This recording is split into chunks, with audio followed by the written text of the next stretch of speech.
Bonjour à tous, c'est Isabelle, bienvenue sur ma chaîne et je vous retrouve aujourd'hui pour un point livresque avec les 4 dernières lectures que j'ai faites.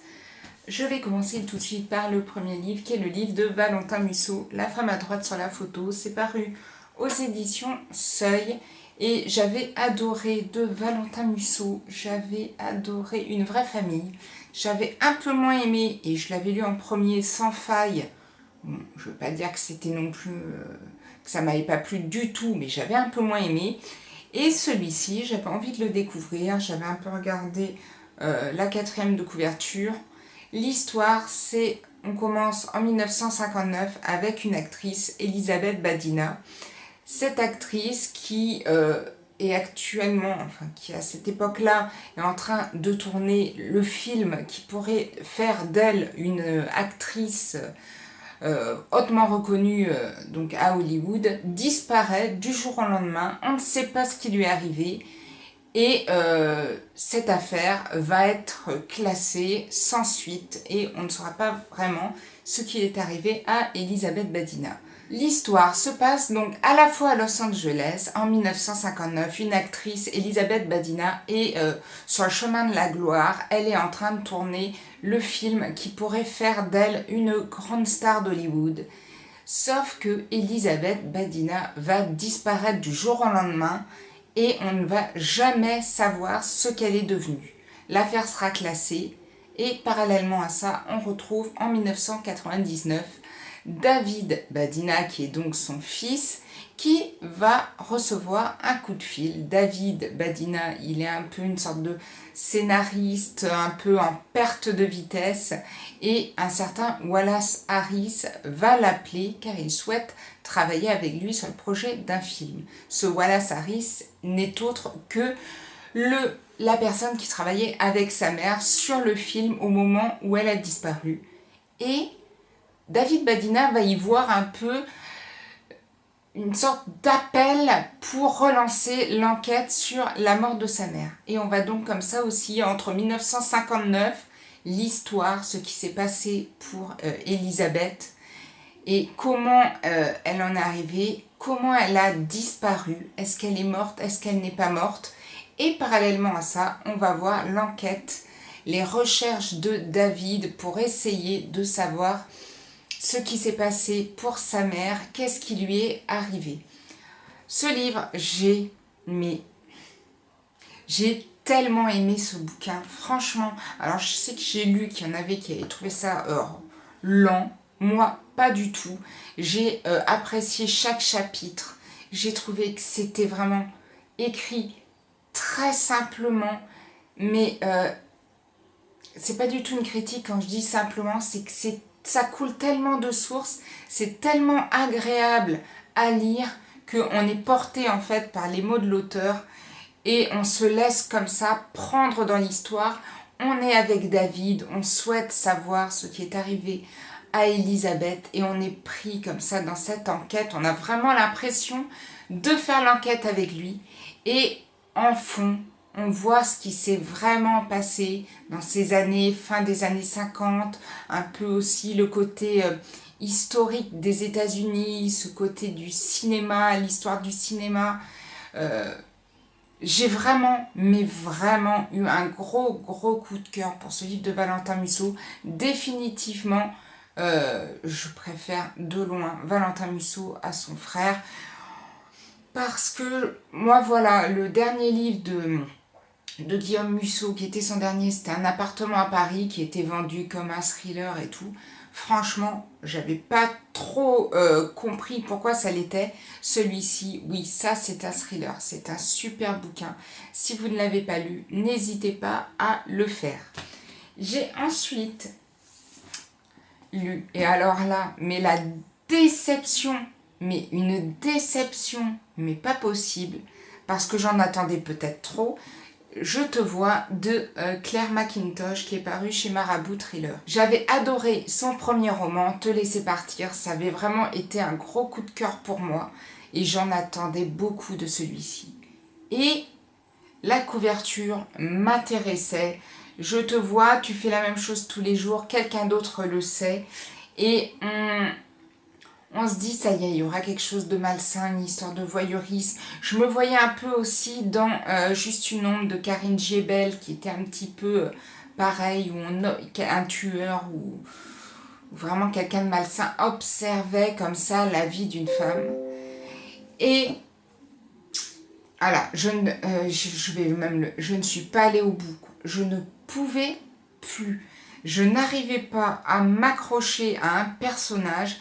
L'histoire, c'est l'histoire de Zoé Walker qui emprunte tous les jours le métro. Et un jour, dans le journal, elle va se rendre compte que dans une annonce matrimoniale, il y a sa photo. Et elle ignore totalement qui a pris ce cliché, qui l'a fait paraître dans ce journal. Et elle va appeler une enquêtrice, Kelly Swift, qui est une agent de la police du métro. Et cet agent va enquêter un petit peu sur des incidents, des meurtres. On va se rendre compte de plein de choses. Sauf qu'on se rend compte de plein de choses, mais c'est d'un ennui. C'est vraiment, j'ai tellement été déçue, mais c'était un fardeau, quoi. J'ai dû, bah voilà, je suis arrivée à la page 209 et je ne pouvais plus. Je ne pouvais plus le lire. D'ailleurs, je vais enlever le marque-page. Ben, dommage. Si vous avez lu ce livre qui vous a plu, ben, dites-moi ce qui vous a intéressé, qu'est-ce qui vous a captivé. Peut-être que vous êtes plus senti accroché par les personnages. Mais alors, moi... Le troisième livre que j'ai lu, il s'agit de Toxique de Nico Takian qui est paru chez Calman Levy. Je l'avais vu sur la chaîne de Séverine, je crois qu'elle l'avait vraiment bien aimé. Et j'avais envie de découvrir cet auteur. C'est l'histoire de Tomar Khan. Tomar Khan, c'est un super flic de la crime et il va se retrouver pris dans une enquête sur l'assassinat d'une directrice d'une école maternelle. Pour lui, enquête basique, ça sera fait en moins de 24 heures et tout sera bouclé, il sera tranquille. Sauf qu'au fur et à mesure de l'enquête, il se rend compte que ça sera peut-être bien plus compliqué que ça et son instinct lui le guide un petit peu et lui fait comprendre que il y a bien plus de choses vicieuses et de choses bizarres derrière cette mort et il va donc se retrouver pris dans cette enquête. Je ne peux pas dire que ça a été un coup de cœur. J'ai même au départ hésité à l'arrêter, mais je me disais, il faut quand même que je continue, je ne vais pas non plus arrêter tous les livres.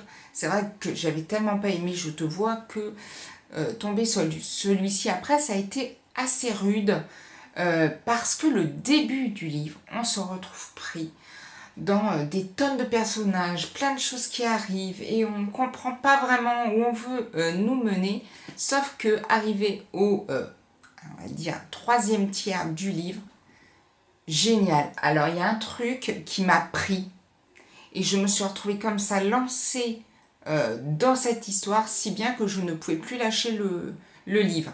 C'est pas le coup de cœur de ma life, mais franchement, c'est un super polar. Si vous commencez ce bouquin que vous sentez un petit peu bloqué, il faut persévérer parce que franchement, ça vaut le coup. Et on va donc terminer avec le dernier livre que j'ai lu, quelque chose de plus léger. Je sais qu'on l'a vu passer sur pas mal de chaînes. J'avais envie de le découvrir parce que l'histoire me plaisait. Il s'agit de Quelqu'un à qui parler de Cyril Massarotto. Je ne connaissais pas cet auteur.